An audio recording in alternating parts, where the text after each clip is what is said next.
हर समय fresh. Break के बाद स्वागत है। 40 साल की सेवा, 5000 घंटे से ज्यादा की उड़ान और भारत की सुरक्षा से जुड़े अनगिनत मिशनों का अनुभव। कंटेंट क्रिएटर विपिन सूदी के साथ पॉडकास्ट में बातचीत के लिए हैं भारतीय वायुसेना के दिग्गज एयर मार्शल रवि कपूर। और इस बातचीत में जानिए कि कैसे तैयार होते हैं युद्ध के प्लान, कैसे चलते हैं सीक्रेट वॉर रूम्स और ऑपरेशन सिंदूर में कैसे भारतीय वायुसेना ने पाकिस्तान को करारा जवाब दिया। हमारे साथ जो आज हैं वो हैं एयर मार्शल रवि गोपाल कृष्ण कपूर। ये AVSM भी हैं, इनको परमवीर सेवा मेडल भी मिला है और इनको वायुसेना मेडल भी मिला है। बट आज जो ये हमारे साथ हैं, आपके लिए बड़ा इंपॉर्टेंट है जानना कि ये 5000 घंटे एयरक्राफ्ट चला चुके हैं। तो हम वेलकम करते हैं air marshal Kapoor. Thank you sir, thank you so much for coming. Thank you for having me here. आम आदमी का सवाल है कि वॉर क्यों होती है? आज वॉर्स दो तीन चीज़ों पे हो सकते हैं। जो भी वॉर होता है दुनिया में, वो या तो आइडियोलॉजी पे होगा या दूसरा है ज़मीन के लिए होगा कि आपके बॉर्डर्स डिफाइंड नहीं है, आपके क्लियरली डिमार्केटेड लाइंस नहीं है, तो इसलिए होती है लड़ाई।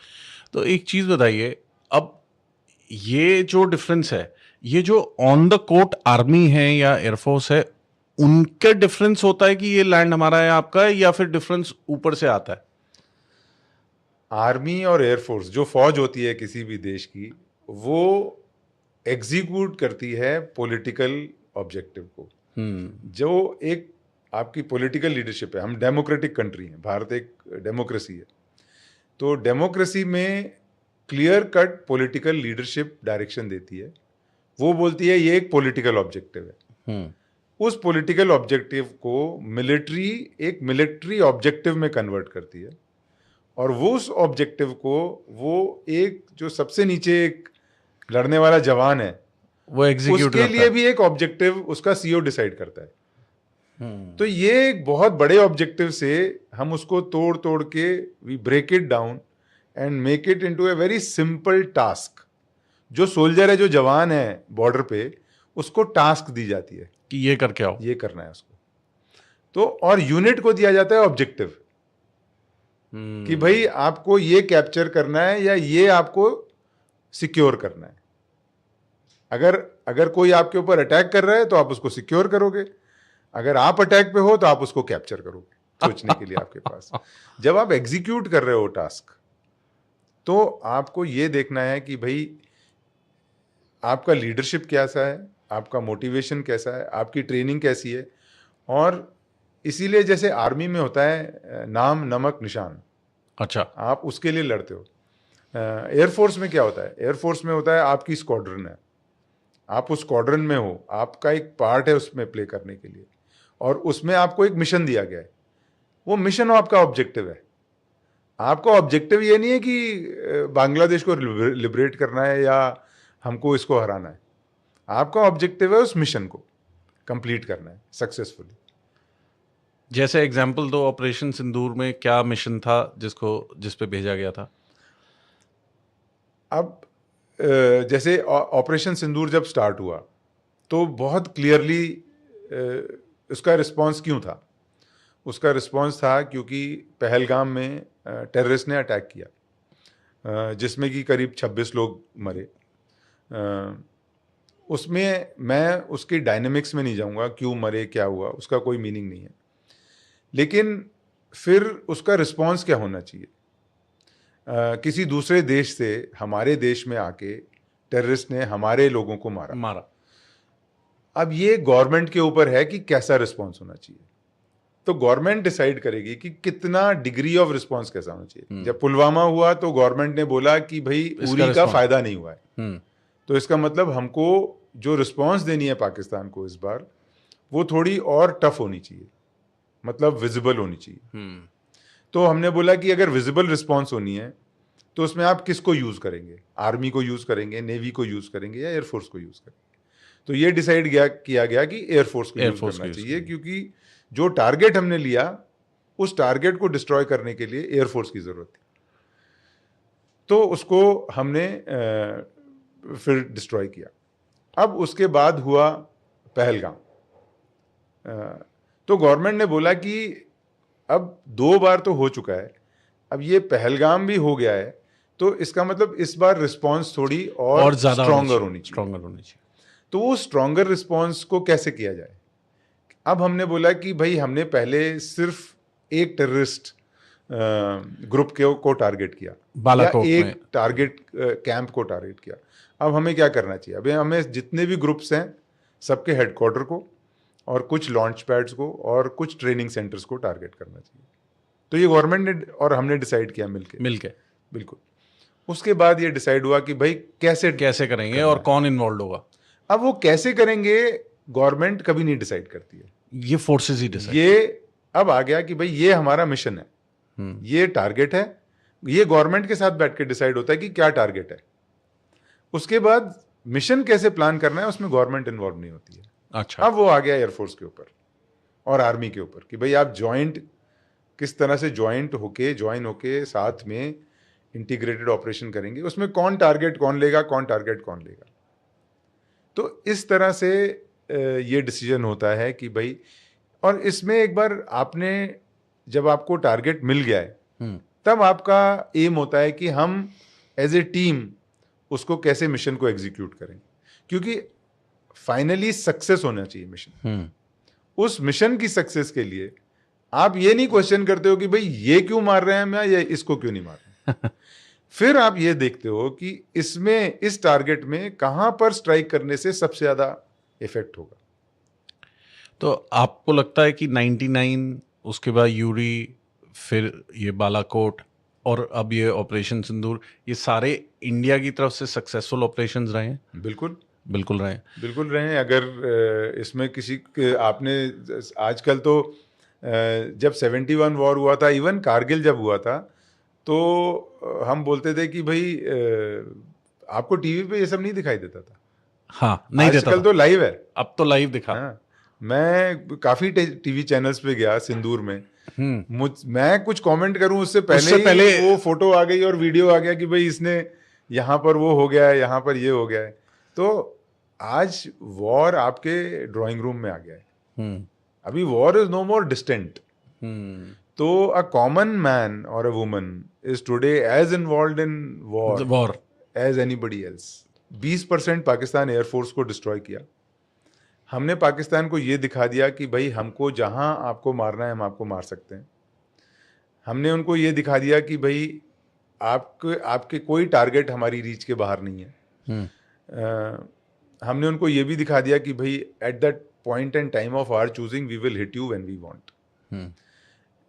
सो फाइनली तो उन्होंने बोला कि भाई अब बस करिए। Got it. तो जो अभी सिंदूर हुआ उसमें कहते हैं एयर डिफेंस सिस्टम्स जो है उसका बहुत बड़ा रोल था, वो रोल थोड़ा एक्सप्लेन करो कैसे। अभी पहले क्या होते थे, सिर्फ बॉम्ब गिरा रहे हैं या रॉकेट फायर कर रहे हैं। अभी क्या हो गया है, आप अभी ड्रोन बहुत बड़ा कंट्रीब्यूशन हो गया है। Drone warfare has become a major part of warfare. तो ड्रोन्स हैं आपके, फिर आपके वेपन्स हैं जो एयर टू ग्राउंड वेपन्स हैं, फिर आपके सरफेस टू सरफेस मिसाइल्स हैं। तो पहले जो डिस्टेंसेस थे और स्पीड थी, वो अगर आप शॉर्ट रेंज मिसाइल फायर करोगे तो वो करीब 1 किलोमीटर पर सेकेंड या 2 किलोमीटर पर सेकेंड की स्पीड से रहेगा। जब आप लॉन्ग रेंज मिसाइल फायर करोगे तो उसकी स्पीड 5 किलोमीटर पर सेकेंड हो जाती है या 7 किलोमीटर पर सेकेंड। जितना डिस्टेंस बढ़ता है उतनी मिसाइल ऊपर जाएगी और उतने ही नीचे आएगी। जब नीचे आएगी तो एक्सीलरेट करेगी, तो उसकी स्पीड उतनी ही बढ़ जाएगी। तो अब जब आपके पास इतने तरह के वेपन्स हो गए हैं और ड्रोन कुछ 30 किलोमीटर पर आवर से लेके 50 किलोमीटर पर आवर पे चल सकता है या 200-250 भी चल सकता है मीडियम लेवल। एक मिसाइल मैंने आपको भी बताया 800 मीटर पर सेकेंड से 2 किलोमीटर पर सेकेंड पे आ सकती है। एक वेपन आ रहा है, आपका बॉम्ब गिर रहा है या एक एयर टू सरफेस मिसाइल आ रही है। तो इन सब को अगर आपको और दूसरा एयरक्राफ्ट भी हैं आपके एयर डिफेंस में, जो एयरक्राफ्ट आपके ऑपरेट कर रहे हैं एनिमी के एयरक्राफ्ट हैं, वो उसको भी इंटरसेप्ट करना है। तो एयर डिफेंस आपका एक पूरा इकोसिस्टम हो गया। तो एयर डिफेंस को इतने वैरायटी ऑफ टारगेट हैंडल करने थे इस बार। हाँ, तो उसमें और बहुत सारे, बिल्कुल, और साथ में बहुत सारे, साथ में ये नहीं है कि एक क्वाडकॉप्टर आया, फिर एक दूसरा एक ड्रोन साथ ही आया, आते गए। फिर एक साथ में आ रहे हैं सब कुछ। तो इसमें आपको आइडेंटिफाई करना है, पहले डिटेक्ट करना है, फिर आप आइडेंटिफाई करोगे, फिर आप ट्रैक करोगे, फिर आप डिस्ट्रॉय करोगे। ये 4 प्रोसेस हैं, 4 स्टेप्स हैं एयर डिफेंस में। तो हम ये देखते हैं कि इतने सारे अगर हमारे पास थ्रेट्स हैं, तो उसको न्यूट्रलाइज करने के लिए भी हमारे पास डिफरेंट तरह के वेपन सिस्टम होने चाहिए।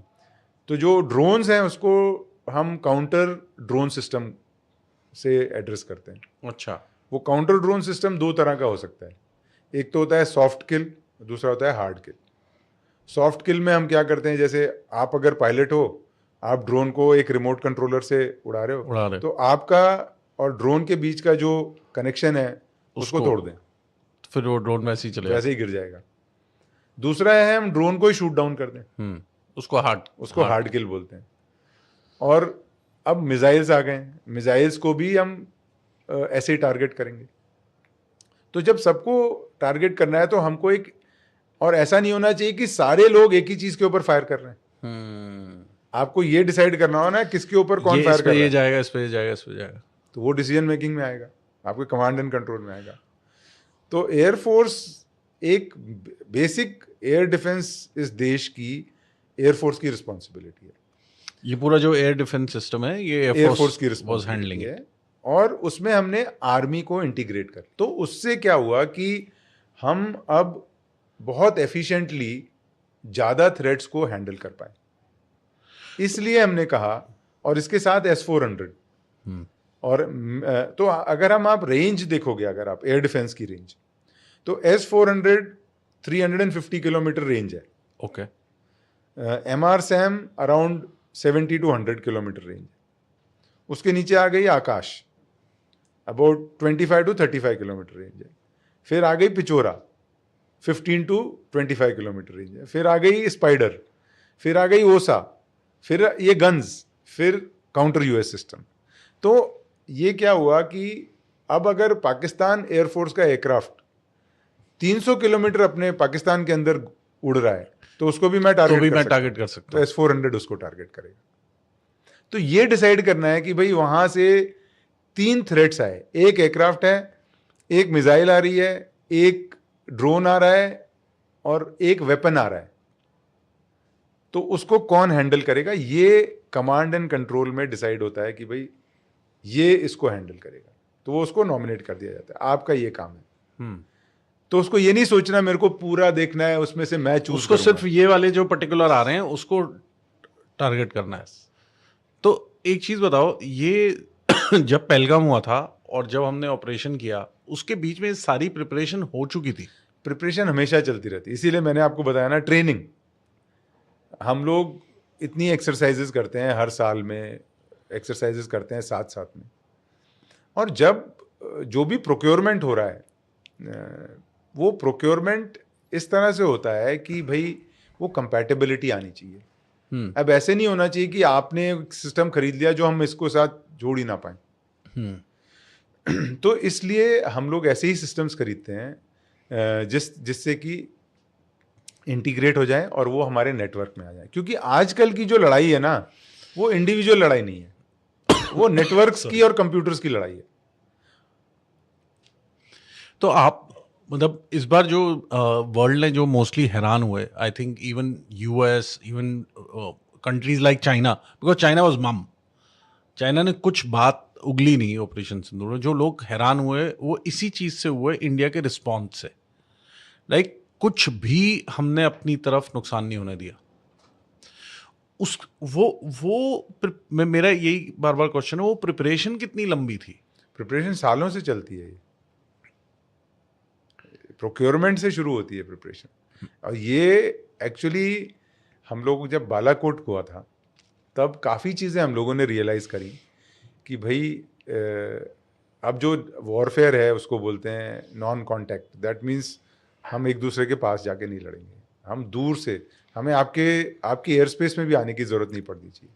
तो हमने वैसे वेपन खरीदे, हमने अपने डिफेंस सिस्टम्स ऐसे खरीदे कि उनके पास हमारे ऊपर क्या क्या थ्रेट्स आ सकते हैं, वो थ्रेट्स को हमने दूसरे जितने भी वॉर्स हो रहे हैं दुनिया में, जब आप देखें यूक्रेन वॉर देखिए आप, उसमें थाउजेंड्स के नंबर में ड्रोन्स यूज़ हो रहे हैं। तो हमें पता था कि कोई भी जो नेक्स्ट वॉर होगा उसमें drones will play a major role. अब आप देखिए यूक्रेन रशिया वॉर देखिए या इजराइल ईरान वॉर देखिए, आप देखिए हूथीज़ को, उन्होंने ड्रोन्स यूज़ किए, उन्होंने surface to surface missiles use किए। तो जो पूरी दुनिया में जो वॉरफेयर है वो टेक्नोलॉजी की की वजह से चेंज हो रहा है।